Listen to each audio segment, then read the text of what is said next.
بسم اللہ الرحمن الرحیم. السلام علیکم ناظرین, میں ہوں آسما شرازی. پروگرام ہے فیصلہ آپ کا. آج بہت سارے موضوعات کے اوپر بات کرنا ہے. سب سے پہلے تو یہ اس بات کو ضرور شیئر کرنا ہے کہ آج اسلام آباد کی سیشن کورٹ نے نور مقدر کیس کے اندر جو ہے مقدم کیس میں ایک بہت ہی اہم فیصلہ دیا ہے اور ظاہر جعفر کو سزائے موت سنائی ہے. اس موقع پہ ظاہر جعفر کے والدین کو بری کیا گیا ہے, لیکن ان کے دو جو ملازمین تھے ان کو سزا 10 سال کی بھی سنائی گئی ہے. پاکستان میں جو انسانی حقوق کی تنظیمیں ہیں, میڈیا آرگنائزیشنز ہیں اور اس کے ساتھ ساتھ جو خواتین کے حوالے سے کام کرنے والے ادارے ہیں, وہ تمام اس ورڈکٹ کے اوپر, اس فیصلے کے اوپر اظہار اطمینان کر رہے ہیں. اس کے ساتھ ساتھ آج عطر من اللہ صاحب کی عدالت میں پی ایف یو جے کے جو کیسز تھے اور لاء کے بارے میں, پیکا لاس کے بارے میں, اس کے حوالے سے بھی کافی اہم معلومات سامنے آئی ہیں اور یہ بھی کہا گیا ہے عطر من اللہ صاحب کی جانب سے کہ کیوں نہ اس قانون کو کالعدم قرار دے دیا جائے. انہوں نے کہا کہ یوگنڈا اور بہت سارے ممالک جن کے ہاں انسانی حقوق کے مسائل ہیں, وہاں پہ بھی یہ قابل ضمانت جرائم ہیں, ناقابل ضمانت جرائم جو ہیں وہ نہیں ہیں, جو کہ اب میڈیا اور سوشل میڈیا پہ حکومت نے پیکا لاس کی صورت میں ایک مرتبہ پھر ریوائز کر کے لگایا ہے. سو یہ بھی بہت دو اہم معاملات تھے. اور تیسری جو اس وقت انٹرنیشنل خبر ہے, بہت بڑی خبر ہے کہ یوکرین کے اوپر روس نے باقاعدہ حملہ کر دیا ہے اور آج صبح بلکہ لیٹ نائٹ کل رات کو دیر گئے یہ حملہ ہوا ہے. اور اس کے بعد سے آپ نے دیکھا ہے کہ پوری دنیا سے اظہار مذمت کیا جا رہا ہے اور اس کے ساتھ ساتھ شدید رد عمل کا بھی مظاہرہ کیا جا رہا ہے. اس پہ جو معلومات ہیں, فرانسیسی صدر نے اس پہ مذمت کی ہے, امریکہ کا, اس کے ساتھ ساتھ جو یورپی یونین ہے, پھر نیٹو ممالک ہیں, اور نیٹو کا ایک اجلاس بھی ہنگامی ہوا ہے جس کے اندر یہ کہا گیا ہے کہ یوکرین جو ہے وہ ظاہر ہے کہ نیٹو کا ایک سگنیچر یعنی اس میں ان کی دستخط موجود نہیں, ان کا حصہ نہیں ہے, لہٰذا اس کے حوالے سے وہ ان کی اس طرح سے معاونت نہیں کر سکتے, لیکن اس کی مذمت جو ہے وہ موجود ہے.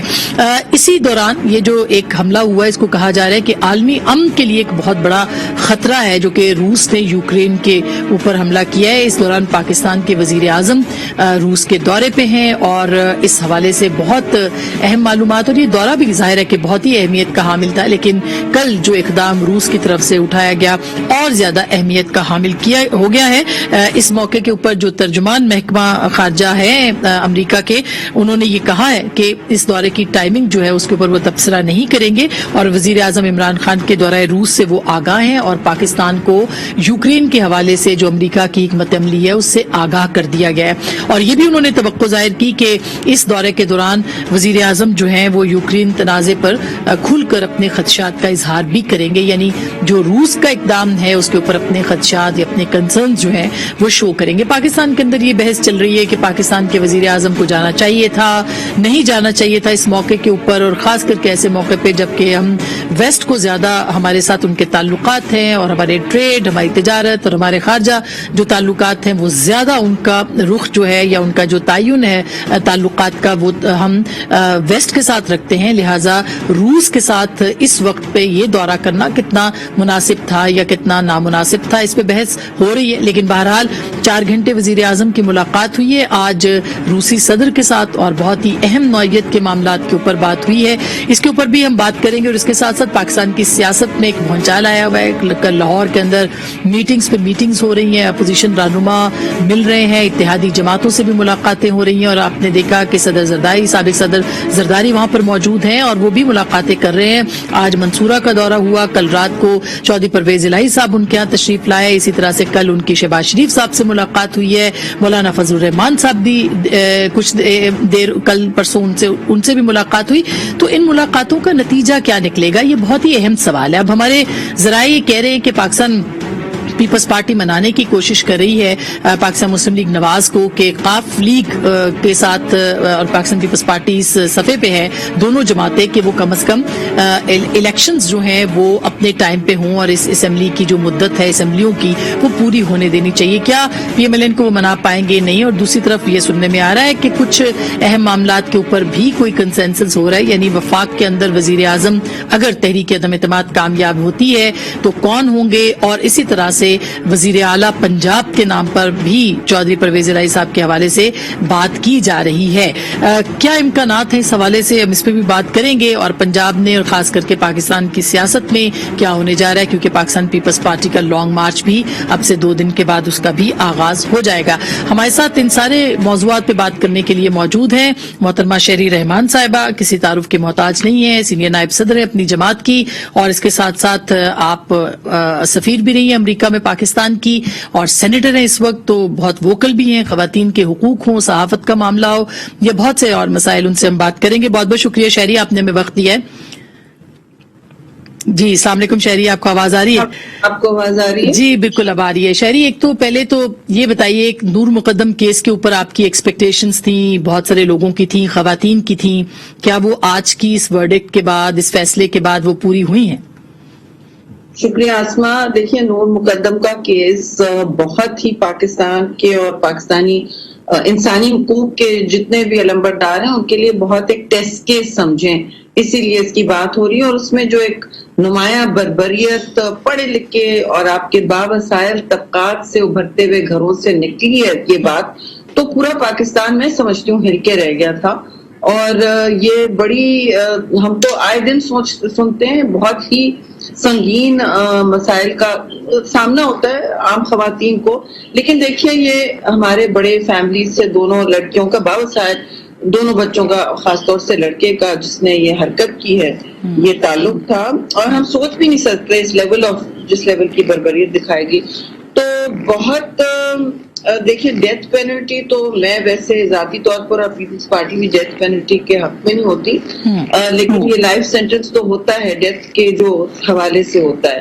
اس میں ان کو کوئی، میں نہیں سمجھتی ان کو کوئی جو کمیوٹ کر دیا جاتا ہے یا کم کر دیا جاتا ہے، یہ ایک گارنٹی ہونی چاہیے کہ جب یہ لائف سینٹنس ہو، پہلے تو مجھے لگتا ہے یہ اپیل کر لیں گے، اور اپیل میں پھر ایک اور مرحلہ آئے گا، اور پھر یہی ٹینشن ہوگا کہ انصاف اگر اس طرح کے کیسز میں نہیں ہوگا تو پھر کب ہوگا. یہ ساری باتیں بہت اہم ہیں. ہمیں کوئی یہ نہیں ہے کہ کسی کے خلاف پرٹیکولر کو، یہ تو بہت گھنونا جرم تھا، اور انصاف ہونا چاہیے all the way to top and bottom.